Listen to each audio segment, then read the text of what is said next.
e toda sorte de bem. Nossa gotinha hoje vem de Tito, capítulo 3, verso 10. Tito, capítulo 3, verso 10.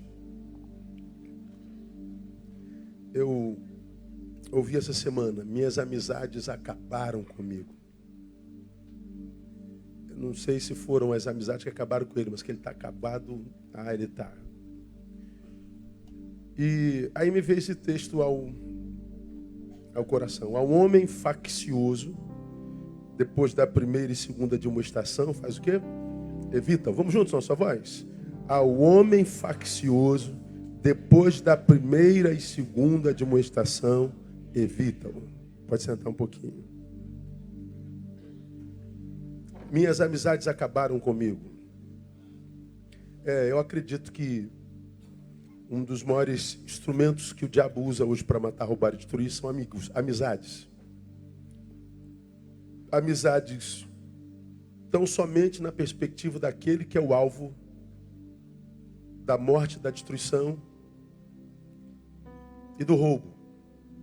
Porque ele está sendo morto, destruído e roubado. Todo mundo está avisando, não é teu amigo, não é tua amiga. Cuidado, abre teu olho. Todos veem que não é amizade saudável, mas o que é alvo da destruição não consegue ver. É assim que acontece ou não é? Todo mundo está mostrando, está sinalizando, mas aquele que é o alvo da destruição continua achando que são amigos. Não são. O problema é que o alvo da destruição produzido pela amizade só vai saber que não era amigo depois de quando? Depois que está destruído. Aí para reconstruir é uma dificuldade, às vezes não dá. Como diz a palavra, muitas vezes é quebrantado ou quebrado sem que haja possibilidade de cura. Sem que haja possibilidade de cura. Com as quais a gente vai ter que aprender a conviver. Viram como que espinhos na carne. Deus, tira esse espinho da minha carne, tira esse espinho da minha carne, tira esse espinho da minha carne. Paulo dizendo, orei 3 vezes. 3 vezes era, na concepção dele, o número perfeito, o número maior que se poderia orar. Paulo está dizendo, eu orei o máximo que pude para que esse espinho saísse. Mas ele diz, não, esse espinho fica. O que eu vou fazer contigo é aumentar a graça. Mas não há cura para isso aí não. Eu acho que a destruição, aquele que veio matar, roubar e destruir. E para mim, a cada ano que passa, ele fica mais especialista nisso. Eu nunca vi o diabo matar, roubar e destruir como nesse tempo pós-moderno, mas assim, de forma absurdamente estratégica e inteligente. O sujeito, o menino e a menina só vão saber que eram um alvo de tal destruição quando já estiverem bem fundo no poço. Então vão ter que aprender a construir a sua vida no poço. Então esse textozinho, ele me traz algumas considerações que eu queria compartilhar com vocês nessa gotinha. Bisu de Deus para quem ainda tem ouvidos. Esse texto está dizendo o seguinte, numa relação, preste atenção, num relacionamento que se pretende, numa relação que se pretende abençoadora, a análise do fruto do outro é de vital importância. Então, numa relação que se pretende abençoadora, a análise do fruto do outro é de vital, ou seja, é de importância de vida ou morte. É de vital importância. Ao homem faccioso, é um homem, alguém olhou para ele e detectou, é faccioso. Então, esse homem está sob análise. Seus frutos estão sendo analisados. Então, qualquer relacionamento hoje,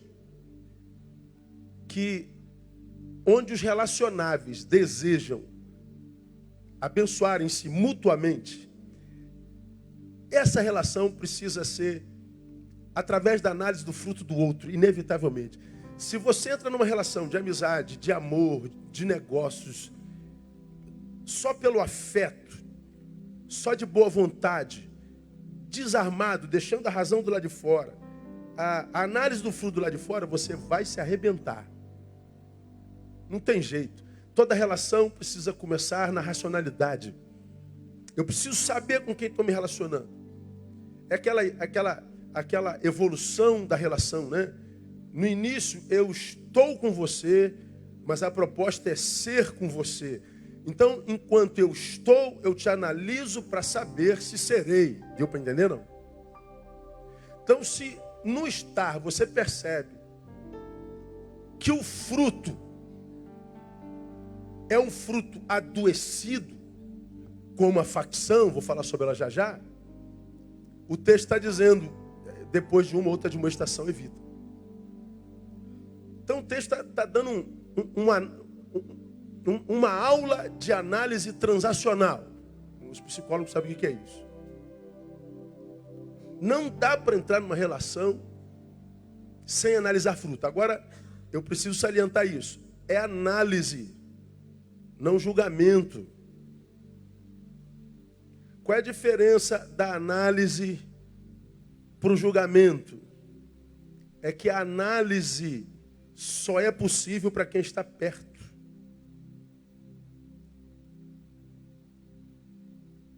Quem te analisa de longe, porque viu um vídeo seu, uma postura sua no trabalho, uma posição tua no ônibus, só viu um gesto teu e já imprime um juízo sobre você, sem te conhecer, ele não te analisa, ele te julga. Esse julgamento você deve desconsiderar. É de um ignorante. Literalmente, ignorante é aquele que ignora alguma coisa. Ninguém pode conhecer você em 2 minutos de relação. Ninguém pode conhecer você no momento em que você deu uma explodida, pisou no pé de alguém e mandou esse alguém para droga. Quem te julga por um ato, pensa te analisar e te conhecer, mas não analisa, ele te julga. Bom, esse julgamento pode jogar no lixo, é de ignorante. Para mim, todo juízo de Facebook é juízo de ignorante. Todo ele. Julgamos, condenamos, absolvemos gente que a gente não conhece, nunca esteve perto, gente sobre quem a gente só tem informação a partir de terceiros. Então esquece esse negócio de rede. É o campo dos idiotas, dos ignorantes. Então quando nós falamos de relacionamento, o fruto deve ser analisado. Eu posso analisar porque eu estou perto, eu estou convivendo ou vivendo com. Eu não estou de longe imaginando ou julgando através de juízo de terceiros. Então, pretende um dia ter um relacionamento abençoador? Pretendo, pastor. Quem é que não pretende, pastor? Quem não quer encontrar o cara da vida, a mulher da vida, o amigo da vida, a amiga da vida? Pois esse cara existe, essa mulher existe. O mundo tem muito mais gente boa do que gente má, por incrível que isso pareça. Agora, para a gente saber quem é quem, a gente tem que analisar o fruto do outro. Lembrando que, tirando o espelho, nós somos o outro do resto do mundo. Como o resto do mundo é outro para mim, eu sou o outro para o resto do mundo, menos para o cara do espelho. Então, eu analiso, você me analisa. Se nós pretendemos uma relação abençoadora. Mas tem uma segunda lição. Se nessa análise houver detecção de fraqueza, faccioso. Se nessa análise houver detecção de fraqueza, nossa primeira opção deve ser qual? Posso eu, de alguma maneira, ser remédio? Primeira demonstração, segunda demonstração. Porque eu estou convivendo, analisei, não julguei, detectei uma fraqueza, uma enfermidade. Devo sair correndo dele? Não, porque eu também tenho fraqueza e enfermidade. Qual é a nossa primeira posição? Primeira demonstração. Posso ajudar, cara? Senta aqui, vamos trocar uma ideia sobre isso aqui. Vê o que está rolando. Vê se eu não tenho razão. Bom, mas se depois da primeira, da segunda, ele não ouviu, bom, já é outra história. Mas, se na análise eu detecto o sujeito tem defesa de caráter. Sujeito é isso, é sujeito é aquilo. Então, a primeira coisa que eu faço é abrir mão do sujeito? Não, porque todo sujeito é maior do que o defeito que tem. O ser humano é maior do que a fraqueza que tem. O ser humano é maior do que a ideologia que tem. O ser humano é maior que tudo. Agora nós vamos, na análise desse fruto, porque convivemos, saber se esse ser humano quer vencer tal fraqueza. Então se propõe esse remédio. Uma outra diferença, portanto, entre análise e julgamento, é que o analista, ele deseja sempre a cura. O juiz não, só apontar o erro.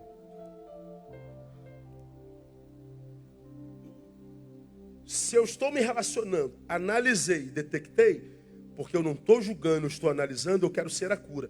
Se eu só sou um juizinho, um julgador, se eu só sou aqui na rede, portanto, perco capacidade relacional. Não tem jeito, vivendo aqui, se relacionar bem. É lá ou cá. Dá para ser verdade nos dois. Então, se eu sou o analista, não sou um julgador, eu proponho ser cura. O juiz não. O juiz, ele aponta o teu erro, puf. Ele não quer que você seja curado, ele quer que você seja punido. Ele quer estabelecer a pena. Aí nós lembramos, né, do cisco, do argueiro e a trave. Lembram disso? 7:5 de Mateus. Jesus fala assim: hipócrita, tira primeiro a trave do teu olho, e então verás bem para tirar o argueiro, o cisco do olho do teu irmão. O juiz não enxerga a trave na sua fuça, mas o cisco no olho do irmão.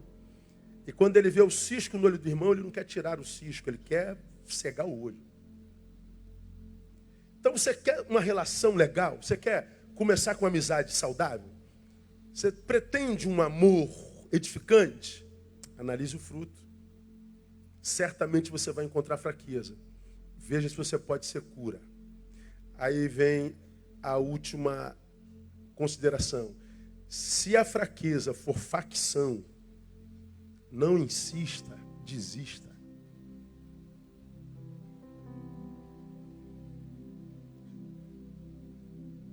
No nosso português, a gente só usa, ou usa muito, só usa não, usa muito a palavra facção para detectar o quê? Quem arrisca? Hã? Facção é um grupo de bandidos. Claro que não só. Por exemplo, no motociclismo, quando um motoclube abre um grupo na outra cidade, ele abriu uma facção. Na igreja abriu uma congregação. Então, no motoclube, uma congregação de motociclistas é uma facção. Aí a palavra facção é positiva. Quando se abre por estratégia. Mas no motociclismo acontece igual na igreja. Todo motoclube que nasceu de facção. Aqui do nosso motoclube já tiveram facções. Já tivemos membros que viveram facção e abriram outros motoclubes. Então o texto está dizendo, se o problema for facção, você vai insistir 1, 2 vezes, mas se você percebe que não houve diálogo, não insista nessa relação, desista dele. Desista dela. Pastor, o senhor desiste de quem produz facção? Desisto. A facção é obra do diabo. Foi o que fez despencar a terra. Rebelião. Então, depois que pecamos, Gênesis 3, certamente o projeto original de Deus foi viralizado. Entrou um vírus no programa que Deus estabeleceu para nós. Então, todos nós temos pecados, todos nós temos defeitos, nenhum de nós está livre disso. Todavia, há um pecado, há um defeito que se traduz em abominação ao Senhor. Aí você que é cristão velho se lembra, bota aí, painel, Provérbios 6, 16 a 19. Há 6 coisas que o Senhor detesta. Há 7 que ele o quê? Abomina. Em outras versões, a 7ª ele abomina. Agora, contem comigo. Eu digo e você diz o número, ok? Olhos altivos, língua mentirosa, mãos que derramam sangue inocente, coração que maquina projetos iníquos, pés que se apressam a correr para o mal, testemunha falsa que profere mentira. 6 coisas que o Senhor detesta. A 7ª ele abomina. Qual é a 7ª? O que semeia contenda entre irmãos. O faccioso. O que joga você contra ele. O que joga você contra o teu líder. O que está ali semeando, faccionando.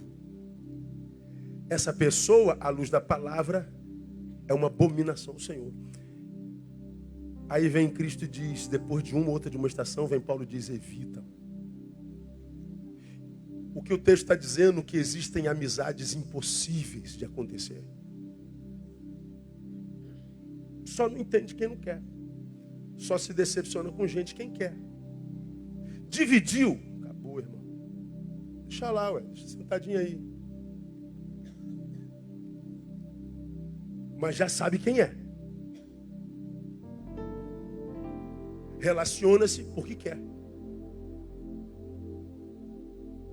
Minhas amizades acabaram comigo. É lógico. Porque o problema está nas amizades? Não, não está nas amizades. O problema está em você se recusar a ver os frutos. O problema deles é a tua visão. Então, num tempo como o nosso, midiático, narcisístico, onde que conta a imagem, onde nossos olhos não podem ser mais usados como ferramenta de análise, porque a gente não pode acreditar em nada do que vê. Ora, a única forma da gente ter uma relação que não seja perda de tempo, que não seja tóxica e mortal, é analisando o fruto do outro, não julgando. Propondo a priori ser remédio. Não deu? Desista. Está lá, evita. Bota o texto novo aí de Tito, o painel. Você que chegou agora. Ao homem faccioso foi analisado, detectou-se a facção, propôs-se ser remédio 1 e 2 vezes, não adiantou, Paulo diz, evita-o. Se me procurar ajuda, ajuda. Mas conviver, ser com, jamais. Então, meu irmão, viu facção no sangue, viu facção no currículo, já era. Para terminar, veja o versículo seguinte, bota o 11, painel. Leia comigo. Sabendo que esse tal está pervertido e vive pecando, e já por si mesmo está condenado. É faccioso. Acabou. Dá para entender, minha igreja, amém ou não? Que Deus te dê a graça de viver amizades saudáveis. Aquela de um ao outro ajudou e ao seu irmão disse, esforça-te. Aquele que é uma relação de sabedoria. Quem anda com sábio será sábio. Aquela pessoa que quando chega na nossa vida nos enriquece e que nos permite, enriquecidos na vida dela, enriquecê-lo. Agora, tu notou facção? Ó, a vítima é você mesmo. Que Deus te dê a graça e sabedoria para viver uma relação que seja muito abençoadora para você, no nome de Jesus. Vamos aplaudir a Ele, vamos ficar em pé, vamos orar. Aleluia. Fecha teus olhos e agradeça a Deus por mais um dia, mais uma semana, pelo pão de cada dia. Pai, muito obrigado. Mais um dia na tua presença. Segundo o censo do mapa da violência da nossa nação, nesse dia foram 171 homicídios, foram 165 estupros, foram 32 suicídios. No mundo, milhares de pessoas mortas. No mundo, milhares de pessoas acidentadas, estupradas, violentadas. 1000 caíram ao nosso lado, 10.000 à nossa direita. Nós não fomos atingidos. Te agradecemos por tua proteção, bondade e misericórdia. Te agradecemos pelo pão sobre a mesa. Te agradecemos, ó Deus, pelos livramentos. Te agradecemos porque tu já falaste conosco nessa reunião. Queremos, ó Deus, te pedir, antes de que tu nos abençoes com amigos saudáveis, que nós sejamos saudáveis para pessoas que buscam amizade. Dá-nos aquilo que oferecemos à vida. Dá-nos, ó Deus, amigos. Nós precisamos de amigos, nós precisamos de comunhão. Muito obrigado, ó Deus, porque nós temos amigos que nos têm feito bem e somos amigos que fazem bem. Estamos erigindo um trono de louvor a Ti, produto do nosso coração agradecido. Então assenta-te sobre o trono dos louvores de Betânia, recebe a nossa gratidão, o nosso louvor, a nossa adoração, porque reconhecemos no Senhor a fonte de tudo. Honra e glória tributamos ao Senhor nessa noite, por Cristo Jesus. Amém e aleluia. Aplauda Ele forte, vamos adorá-lo.